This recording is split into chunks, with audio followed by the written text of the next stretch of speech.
Hello everyone, welcome back to my channel. Yes, so the last time I talked to you guys, I promised you that I would take you along on my journey to Worlds this year. That did not happen, clearly, since Worlds have now passed and I have produced 0 videos since my last one. So I apologize. I'm sorry. I don't know where to begin. I do apologize. I did tell you I was going to take you along, and I did not. I know as a viewer, I like coming along on people's journeys, and I do also, as a creator, I enjoy creating videos for YouTube. Life just was life, and life got very, very busy. I just spread myself way too thin with all the different things I was doing. So I just, something had to give, and unfortunately, that was these YouTube videos. So just wanted to get that out there. While I was away in Norway, having to take a step back from everything, other than powerlifting, obviously, while I was there, allowed me to sort of not reevaluate things, but just sort of examine my priorities. I would like to start making more YouTube videos. That's something that I do enjoy. So I will be making more.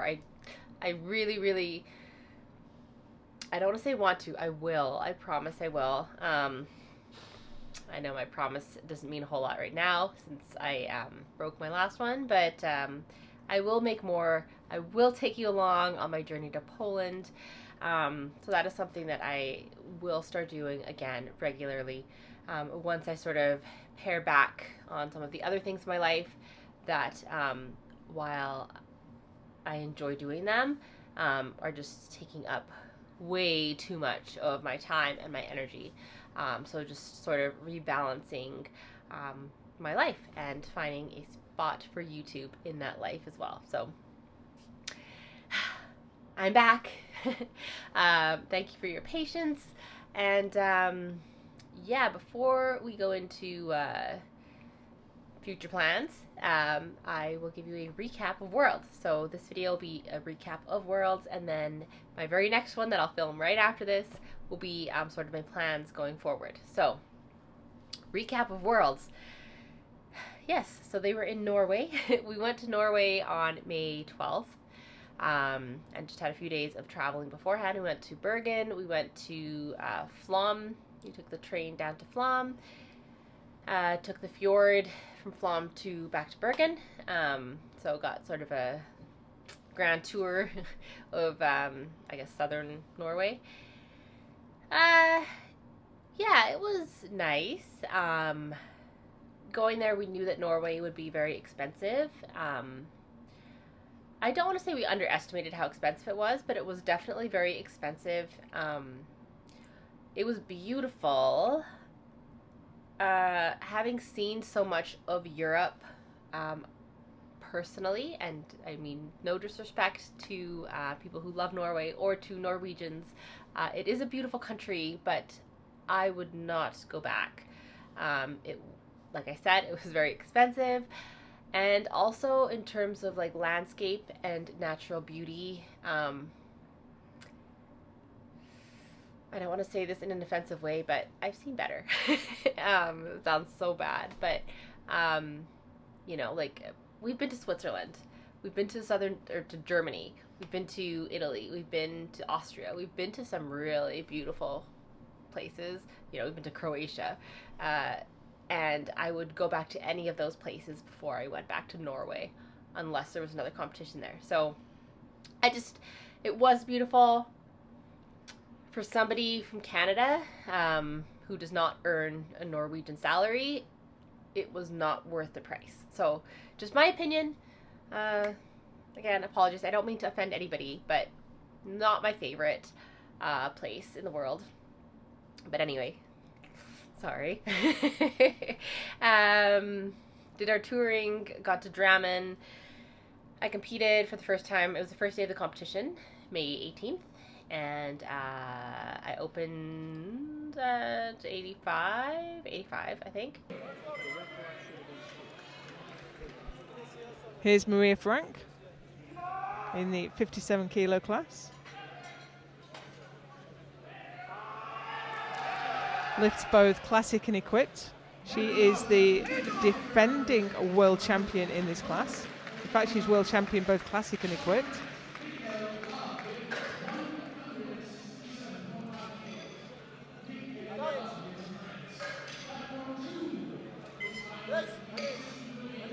Wow. Very easy indeed.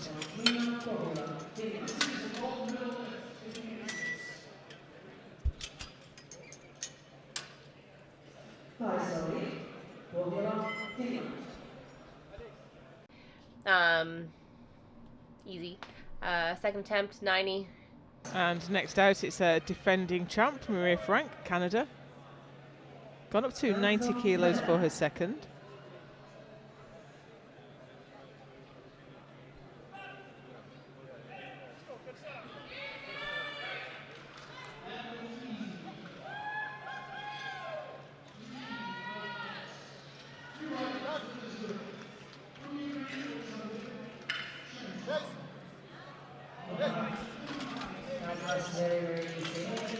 Made light work of that. That puts Maria back to the top in the 57 kilo class. Charlene overtook her for a moment, but she's back on top. Easy. Third attempt, I needed 92.5 to win. Here's Maria Frank. She's dropped to attempt a 92 to cover the American lifter.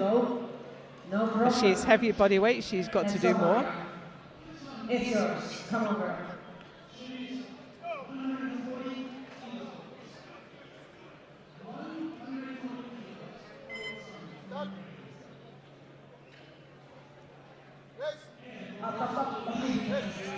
Great bench from Maria Frank. Oh, she had a one red from the side. So let's see that back from the front, because that's an elbow depth failure.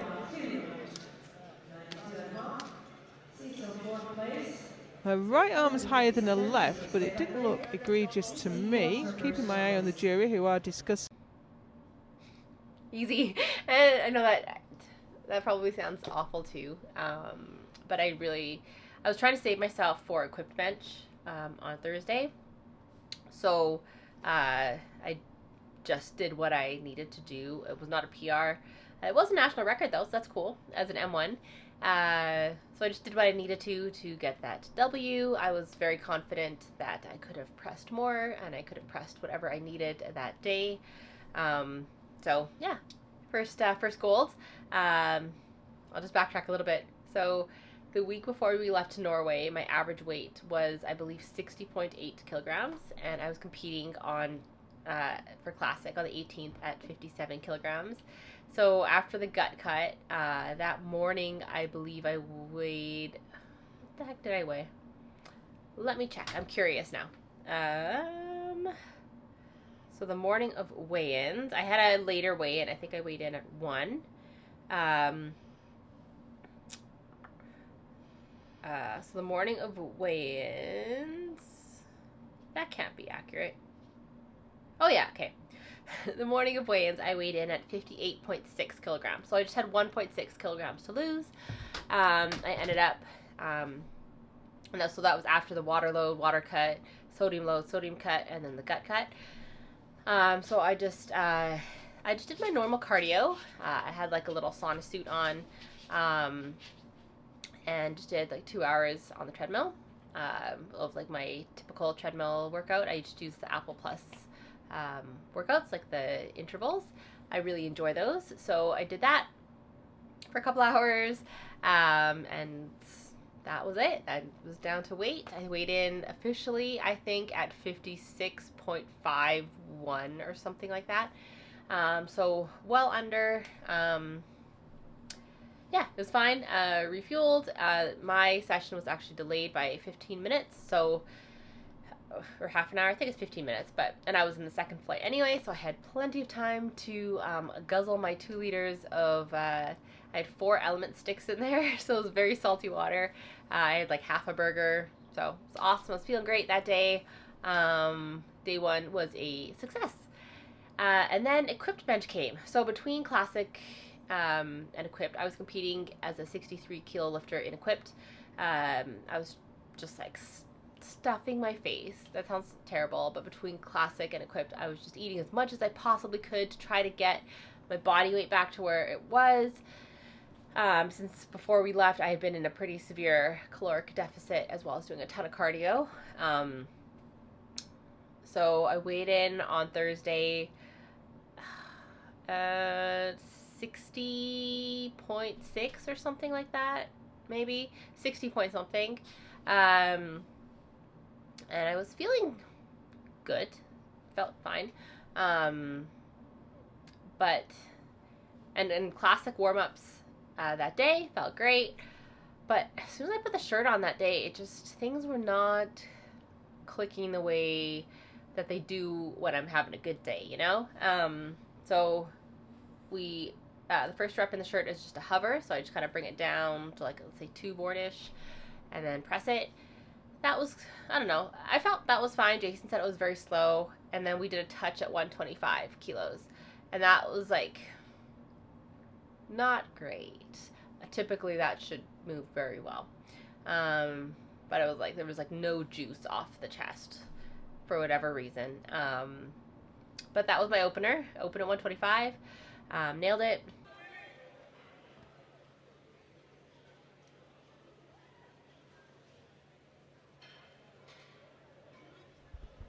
Here's Maria Frank, Canada, looking to open her account with 125, and she'll shoot straight to the top of the 63s with this.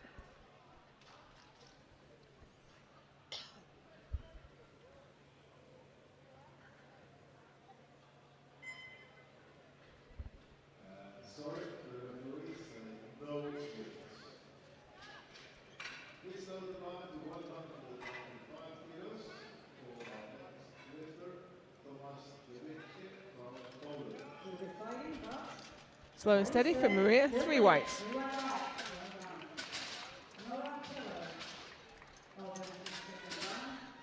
And that concludes the opening round of the first flight. It was like not great on the platform. Like, it was 3 whites, it was a good lift, but like at that point it was like, okay, time to temper our expectations. So our planned second attempt was 135. Based on the opener, we lowered it to 132.5.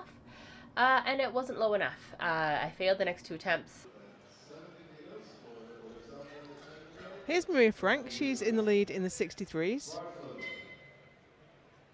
And already she's going to be tough to catch her.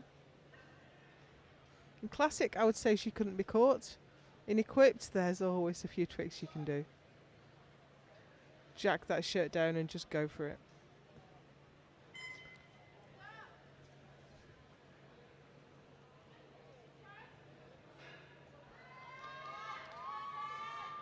That's not going though. No lift for Frank.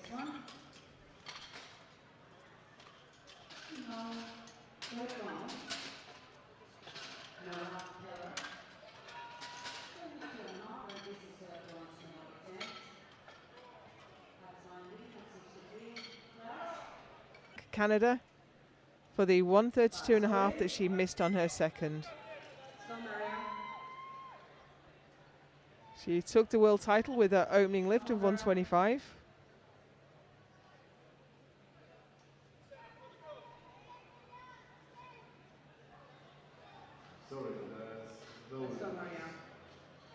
You got this.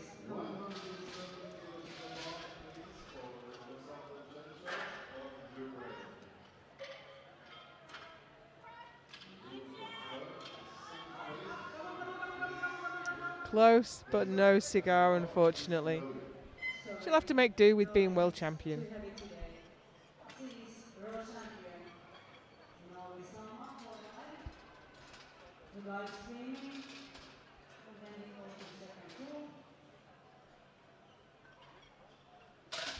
So we'll take a quick look at those results. Miki Koseki, Japan, wins the 47 kilo class. It's Nicola Champ in the 52 kilo class. And it's a Brit again in the 57s. Helen Hughes wins with 112.5 over Jessica Reyes with 110 and Maya Uehara with 105. In the 63s, Maria Frank takes the gold. I sucked that day. It was not a good day. And so I don't know whether that was like just I hadn't recovered from that big water cut enough, which is possible. I don't know. Sometimes training days just aren't good. I was trying to keep as calm and like unstressed as possible all week. I don't know. That morning was fine. I had breakfast. I even had a nap. Like I had another later weigh-in. But yeah, just not a great day. Okay, I say that, but I also won gold. And I won second best overall. Again, to the same person. Had I made my second, I think had I even lowered it to 130, I would have probably won best lifter. So that's annoying because that was a goal of mine. But it is what it is. Coulda, woulda, shoulda. I think she only went 1 for 3 also. So I'm sure she's also coulda, woulda, shoulda ink had she made her second or third. But it's just frustrating. It sucks having a bad day. And a lot of us had not great days from the team for equipped. There were a lot of us who went 1 for 3. Some of us obviously did better. But it's not the best day. And so leading into Worlds, I don't know if I mentioned this in my last video, but after last year, I was supposed to do North Americans. I had signed up for NAPFs in August in Arizona. The day before, I was intending on competing as a 52 kilo lifter there. So I had been cutting from before Worlds, but at Worlds I competed 52, and then I was like cutting all summer, trying to stay light enough that I could compete 52 again in Arizona. That had been the plan. But the day before we left, Pippi got sick. So she had kidney disease, and they were going to do some blood tests on her, and the results would arrive when we were supposed to arrive in Arizona. So I wasn't going to leave and then find out upon landing what her blood was looking like how, if, things were still very touch and go with her. So canceled that trip, did not end up doing any PFs, and right after that I was like done with powerlifting. I was so exhausted from being in a deficit forever is what it felt like. Staying light. Like when I started powerlifting, my goal was to get as strong as possible, and I felt like cutting to 52 last year, I've never been that fatigued in my life. Like walking short distances was exhausting. I was going to bed at like 6 p.m. Just so that I just wouldn't be awake and hungry. At least then I would be asleep and wouldn't know I was hungry, I guess. And I just, like, my brain was not working. I was so foggy. It was not a good time. And then after NAPFs did not work out, I was just like, I'm done. I can't do this. I just needed a break, I guess. So I kept lifting, and really dove into photography. That's where I was like, I need to shift. I need to pivot, do something else, pour all my like energy and love into something else, my passion. So photography, and I love photography, and that is definitely still a passion of mine, but